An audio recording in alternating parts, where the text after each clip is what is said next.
According to every Indian family, it is that girl turning 24, she has to get married and go out. Being an RJ was 10 years of dream, 10 years of struggle, and 10 years of ambition, and I've set this as a goal.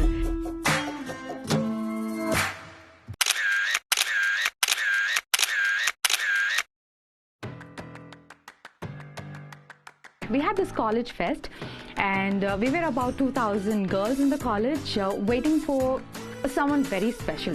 These two people who walked onto the stage, and the moment they said hi, all of the girls out there, they've gone mad, they've gone crazy, they tore the papers and they were rushing to them asking for autographs and stuff.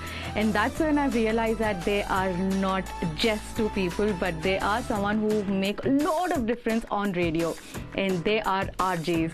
And so that is when I've decided cricket won't help me out, or a government job won't let me settle down, and this is where I can just lift myself up being an RJ. There are about 70 lakh people who listen to us every day on radio is what a survey says. Being relevant is very, very difficult, and I feel that it is a struggle that I face personally, because every day you can't be so good, so relevant, and most importantly so sensible. People might not like my work, people might not like my idea, people might not like the concept that I'm coming up with. When I say something on air, I immediately get a call from my listeners that I didn't expect this from you. And that is when I begin to think, why is that they don't like it? Was I not relevant? Or is that I was not to the point? So there are a lot of questions that hit me from a last call. Once I get inside to do my show, I am in these four walls and I don't know what impact I am doing to people there. I once got a call from a listener saying that he wanted to give up on his life because of something that happened in his life. He was depressed and he literally wanted to give up.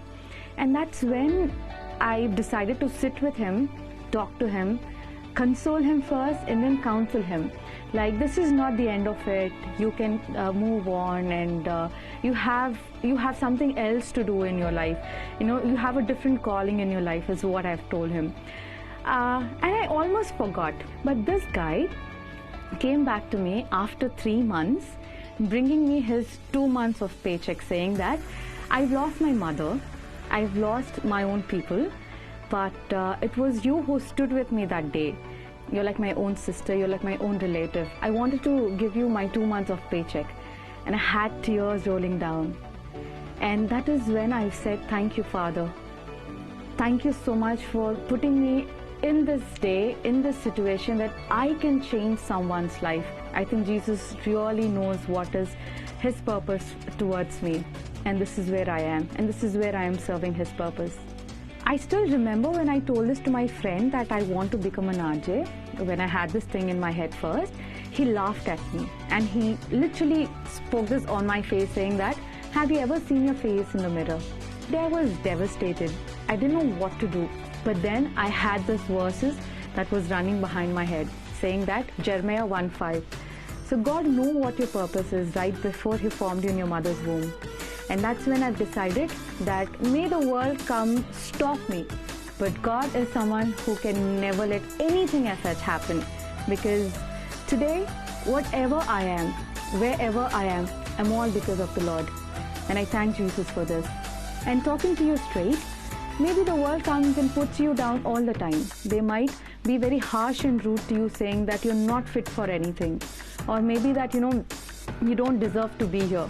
But always remember, God had that purpose for you. He had it before you even formed in your mother's womb. And He knows where to take you. So discover it. If you did, you know where you will go.